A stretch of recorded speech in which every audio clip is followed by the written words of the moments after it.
I'm Marissa Norcross. And I'm Dave Freund, and this is The Next Page. Marissa, how are you? I am great. How are you?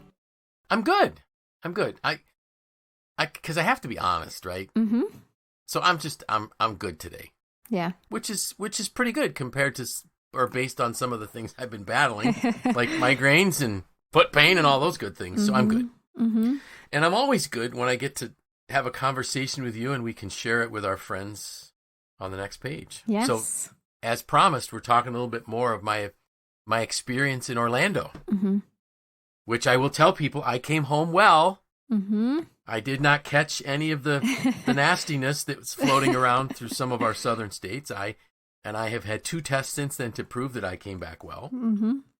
So whether it was my good hygiene or my vaccination, whatever, it worked well, and I was really happy. But I was so glad I could be there. It was so good to see old friends and colleagues that are on the same leadership journey that I am. Mm-hmm. And there, we had done virtual after virtual after virtual. And so it was a smaller group, as I mentioned last week, a smaller group, but still very, very, very, very cool. Yeah. I'm so glad you were able to do that. Yeah. And we do it twice a year, and I just may have to go in person in March again. And then, of course, part of it is if you're going to go to Florida for a conference, you don't really want to go in August. It's a little hot. It's much better to go in March. So who knows? I have to make that decision soon before it sells out, but I may sign up for the March one and then do my August virtual. So there were 3 topics that I picked as I went through my notes. And if we have some time, just let me know and I can share a few more. But I promised the listeners this week that I would talk about some things that were some real takeaways for me. And what was interesting is I went through my notes. No super big, giant topic things. Like they didn't. Yes, I have a new coaching mentor, and she's really been giving us some really great content. But in terms of like nuggets that I took away, there were no major big ones, but there were a lot of small ones. And one of them was moving to the center of the wheel. And this one really struck me because I can remember as a kid, I was fascinated by tractor trailers. And my family, my grandparents and aunts and uncles all lived in Ohio. So we would drive to Ohio. Well, now with my daughter living there, it's kind of continuous. But we used to go there at least 4 times a year. And I used to love semis, tractor trailers. And I remember watching their wheels. And I remember watching the hubs in the center of the wheel, and it really didn't spin that fast. And as a kid, I just was like, how does this truck go so fast, but those wheels aren't turning? Well, the hub was rotating, but what was really moving fast was the tire, the outside edge of the tire, which could have been as much as, 40 inches from the center of the hub. And we know that if when you wash your clothes in a washing machine, and the washing machine goes into a spin cycle, the clothes get pushed to the outside edge of the basket, and that's centrifugal force. Mm-hmm. When something is spinning, it pushes it to the outside. So if we think about a wheel, if we're hanging on to the outside edge of a wheel, we're moving really fast, and it's really, really hard to hold on. But if we move to the center of the wheel, it's just a slight rotation. And this teaching was given to us to help us understand that as we live in more and more turbulent times, and I don't believe that times will ever get less turbulent. I hope people aren't totally disappointed by that, but the reality is that we have always lived in turbulent times. We just didn't always notice it. Mm-hmm. The problem is the 24/7 news cycle, if we're not careful, has us hanging on to the tread of the tire. And we always can find we can either find views that support ours or that are completely contrary to ours, and they all are in the extreme. And we need to understand that the media wants to give us things in the extreme because that gets us to click. We're not picking up the paper. Even when it was a newspaper, the headlines were always much more outstanding than the article. Mm-hmm. Get it? they draw us in, they want us to pick it up. And what I really was learning in this one teaching was just stop. Be really, really careful what we're listening to, what we're reading. I'm not talking censorship. I'm just saying to be highly intentional about what you're going to consume in any situation you're in life, and move to the center of the wheel, because that's when you're going to stay balanced. That's where things are going to be the easiest to handle. So it was super simple, but I don't know. For me, I just found it really profound. Does that make sense? Oh, yeah. Yeah, especially when you talk about, the further you move from the center towards an extreme, it's the faster things are spinning, right? Right. And I think, like you said, it's even more difficult now to remember this because of the 24/7 news cycle, but also because of the internet and clickbait, right? It used to be headlines in the daily paper, or I don't know, wasn't there a time when the paper was twice a day? Yes, there was a morning paper and an evening paper. Okay, so you had those two opportunities, but now there's clickbait everywhere you go. There's all kinds of apps, and even on social media, lots to consume. And I think if we aren't careful, and I know I've fallen into this before, where you kind of get down the rabbit hole of consuming, whether it be news or research or just, anything. I think the key is moderation. Right. And like you mentioned in your post, maintaining perspective. So, sometimes I do enjoy reading, opposing viewpoints from mine, because it can, either confirm or not how you feel, or allows you to maintain that perspective. And I think just knowing when to stop and when, I think that's good. Yeah. Knowing when to stop. And, if you think about, I think you're absolutely right to listen to contrary viewpoints, because that gives balance. And when you go out and get a tire for a car, it's probably not as big a deal today as it used to be, but because when you get a new tire put on your car on a rim, they balance the tire. Mm-hmm. They have to add weight on the opposite side of where there may be excess weight. Mm-hmm. And that's so that the tire is a smooth ride. So if we don't have balance, we will naturally have a crazy rough ride. Mm-hmm. So always get your balance, and just try to, and I think we've done podcasts on, what I've referred to as the whatsoevers. Whatsoever things are lovely, honest, just, and pure. Think on good things. Right. Make sure you're getting that, and that's going to keep you in the center of the wheel. Yeah, that was the extreme. Kind of what I was going to kind of share to close this pointer out, or this learning out, was that, another way to look at this is if the center of the wheel is a place where your values are, or and if you want to move toward that. Yes. And if you do that, then you will be moving at an acceptable speed and feeling that balance because you're centered. Exactly. And that was, I didn't even mention that, but that was a huge part of the underlying theme of our conference, was returning to just good values of valuing people, honoring people, being kind to people. Similar things that I shared with when I did a SHRM webinar not long ago. It's just get back to your values, and you get centered, and then will you rotate? Absolutely. Mm-hmm. But it's, a merry-go-round is a nice rotation. Being stuck on the outside edge of one of those things with rides at the fair where the bottom drops out is not necessarily a nice thing. So unless you like that kind of thing. Okay. So let's move on. So the next one was, you and I had some conversation before we even started recording, because you said you had to read it a few times because it's kind of confusing, but skills and giftedness. Mm-hmm. So what was confusing to you? Well, I think that it is easy to assume that they are the same. Right. And because they both kind of mean, you're good at something. Right.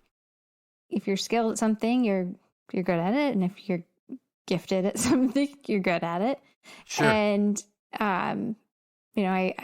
I'm sure you'll share some stats shortly. Yes. And I had to read through those a few times, but I think where we landed, if hopefully this isn't a spoiler to what you were going to share, is that a skill is something, that you are inherently good at. Mm-hmm. And the giftedness is something that, yes, you are good at, but that you nurture and exercise over time. And yes, it's possible to not nurture something that you're gifted in. But it's kind of like that extra piece that, takes your skill to the next level. Am I explaining this right? Yes, you nailed it. I was confused about 20 minutes ago, but I think I got it. Yeah. Well, and this was hard even to conceptualize. So let me give you I'll give the statistics. When someone can learn a specific skill and they're very, very good at it, we know that they have an aptitude for that. Mm-hmm. Okay? And the top 20% of people in any given field have great skills. So for you to rise to the top 20% in your whatever field it is, that's an aptitude thing. It's a skill that you have. The top 2% in any given field not only have an aptitude, but there's a giftedness that is there that takes them to that next level. Mm-hmm. And it's the difference between the craftsman and the artist. As you were talking, I was thinking, because I just finished my second book by Condoleezza Rice, Secretary Rice, and in her first book, which was specifically about her time in Washington, she talked about the fact that she is a very, very good pianist. Mm-hmm. She literally played a concerto with cellist Yo-Yo Ma. She was also a very, very good figure skater.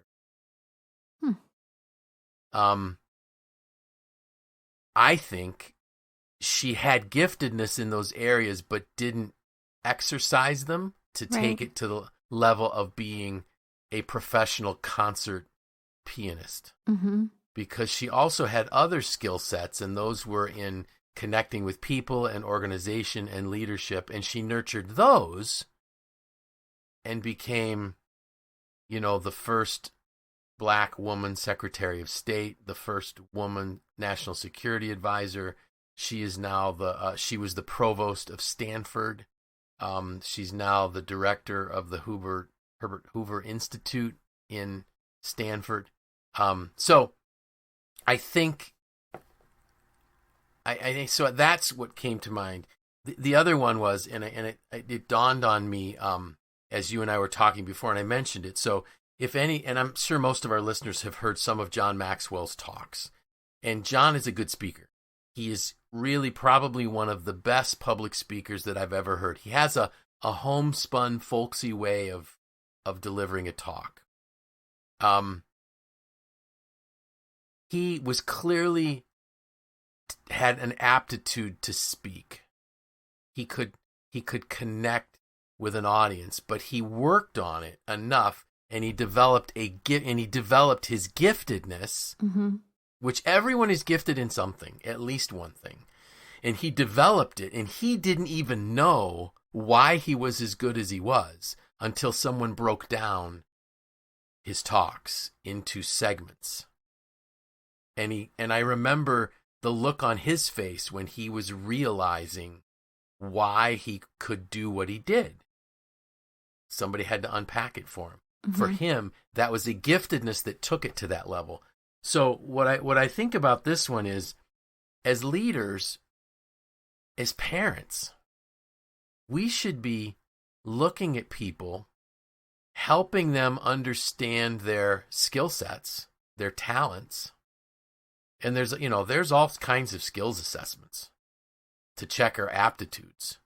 But then also say, okay, so they could do this or this or this really well. They could be, and people are all happy. Say, hey, I'm in the top 20%. Yeah, but wouldn't you like to be in the top 2%?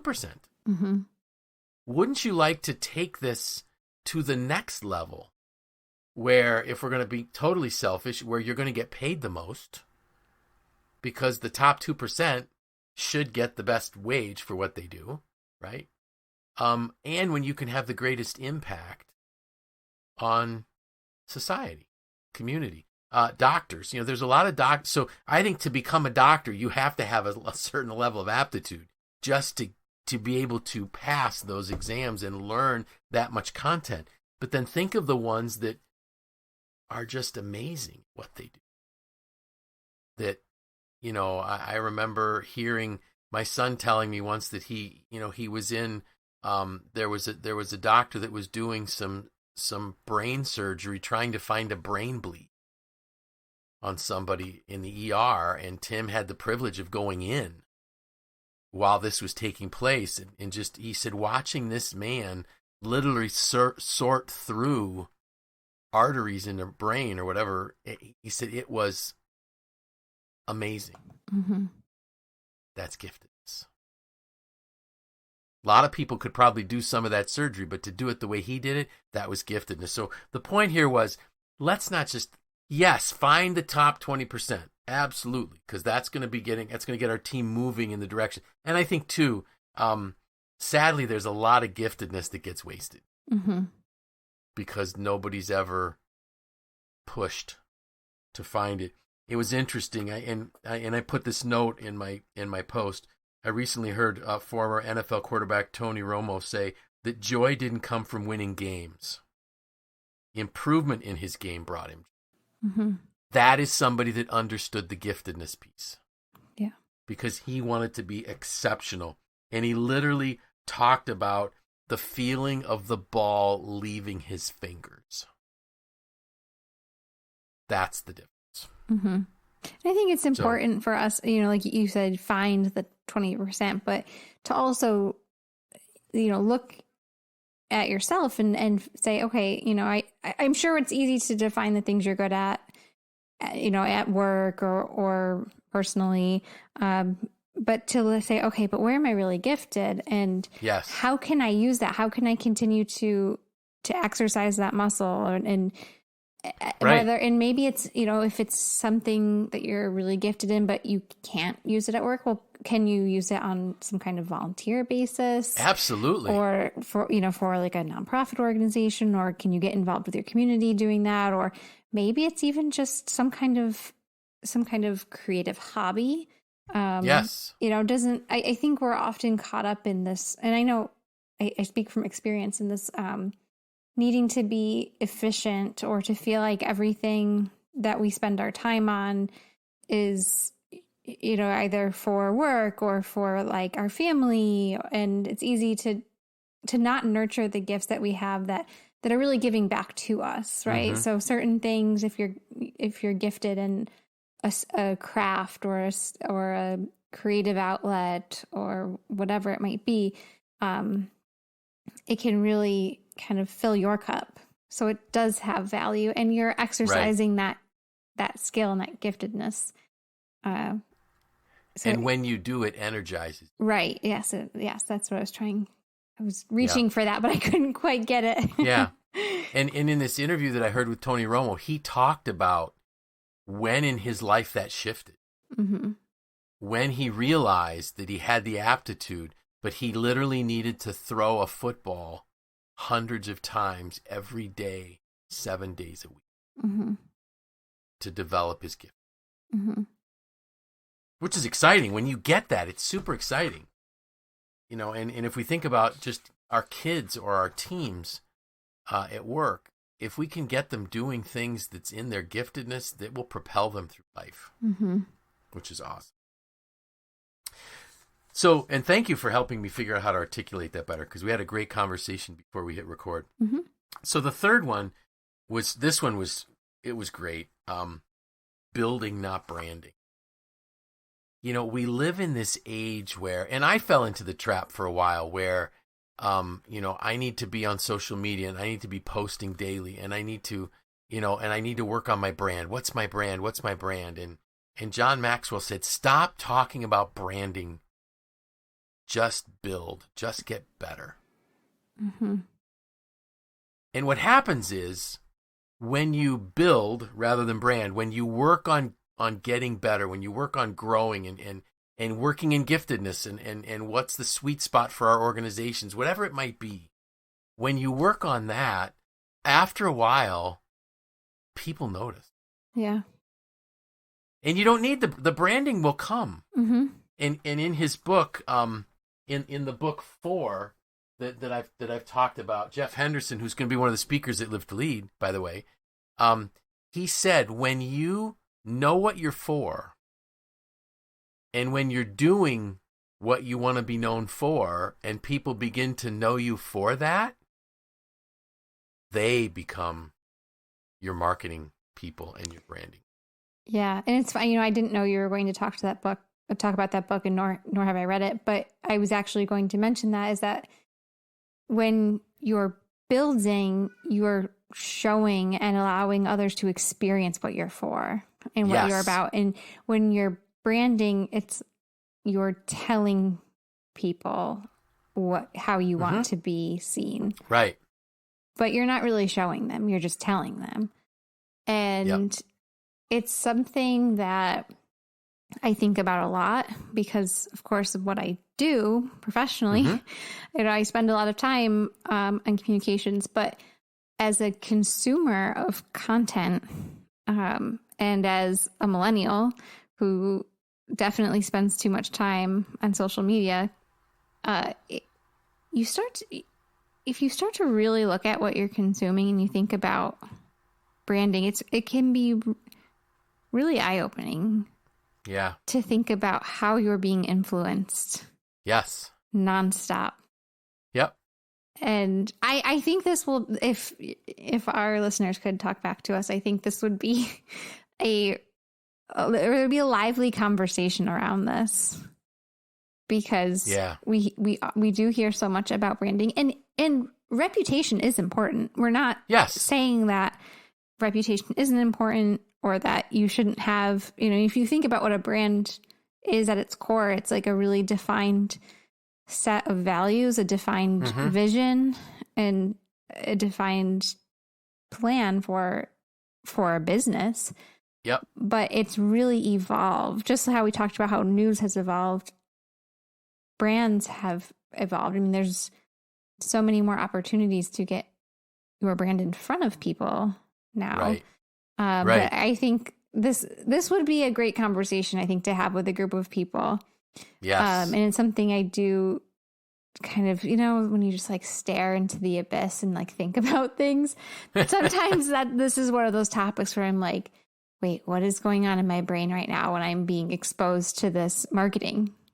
And it's kind of eye-opening. Yeah. It's interesting. So Jeff Henderson, who's going to be, I mentioned, will be one of the speakers at Live to Lead, worked in marketing for Chick-fil-A. And Mr. Cathy for Truett Cathy, who was the founder of Chick-fil-A, they were always trying to talk to him about marketing. And for years, he pushed one thing that had nothing to do with marketing. It was the statement, when you say thank you, a Chick-fil-A employee says, my pleasure. And it took years for that to stick. And they have marketing. Yeah, they have the eat more, they have the Holstein cow, eat more chicken, but people go there and drive. I mean, I'll drive to Taft Road, north of Taft Road, up there by Driver's Village, to go to Chick-fil-A because it's good food. It's not cheap, but the service, they make you feel so served. Mm-hmm. They're showing you. They're showing you, They're not and it's telling become you. their brand. Mm-hmm. And they, they're only open 6 days a week, and yet their sales exceed all the other fast food. So I'm really excited to listen to what Jeff Henderson talks about. And Jeff is talking. He was not the one that said this. It's building, not branding. But I know that's exact because I've read his book 4, and that's exactly what that means. Mm-hmm. When you know why you do what you do, borrowing a little bit of Simon Sinek, and you do what you do because of why you do it, people become your best branding. Mm-hmm. So those were the 3 main takeaways, and I think the key for me is in the title. The power is being in the room. Mm-hmm. There's energy. It's palpable. Yes, the virtual world is great. I mean, we need it. Hey, last week I had to flip to virtual for my class because of issues that were out of our control. Mm-hmm. And it's you can do it, but there is nothing like being in the room. And now, not everybody can go to Orlando. I know that. But you can do things local. And one of the things I wanted to make sure we mentioned here was we have Live to Lead coming up in the room. Our Live to Lead will be November. What's the date, Marissa? 12th. November 12th at the Lodge at Welch Allen. So think about it, and will there be a virtual option? Yes. We're going to be rolling that out too. But if you've had a chance to be there in person, compare that to last year when it was virtual. Mm-hmm. So what are you missing? What are you missing if you're not in the room? The energy and the dialogue. Every time a speaker ended in Orlando, the person next to me, we were talking. What were your takeaways? Mm-hmm. Did you hear that? Did you, or when something great was said, we turned to each other, made eye contact, and we both started writing fevers. That's the power of being in the room. And thankfully, MACNY has events and events and events all year long where you can be in the room. Mm-hmm. It's just that it's the same thing as listening to a live musical performance or a CD, or we don't listen to CDs or an MP3. At least I didn't say a record, right? Or a cassette. Because I know I'm getting old when the 2 newspapers was the Post-Standard and the Herald Journal. Mm-hmm. So, for you younger folks. So that's it. I probably don't have time to go on to any more, do I? Nope, we ran out of time. No, it's always great to hear what you learn while you're away. And while we weren't in the room, hopefully this was, hopefully it was helpful. A good summary. Yes. Yeah. And, literally, I have pages and pages of notes. So this is still going to filter on for the next 5 months till I get to go do it again. So next week, we're going to talk about good misses. Oh, cool. How's that? Good misses. Good misses. Just because we missed it doesn't mean it was bad. Right. Any special plans as autumn is right around the corner? Autumn is going to be here before we know it. And we have transitioned to our fall bucket list. Awesome. And that one's my favorite, I think. And this will be the 3rd year. Wow. So it's amazing it's been 3 years. I know. That's terrific. Mm-hmm. What I love is the fact that if we can fast forward 15 years down the road, you're going to have some amazing memories and pictures to share with your family. I know. That's great. Mm-hmm. Terrific. So with that, I'm Dave Freund. I'm Marissa Norcross. And this was The Next Page.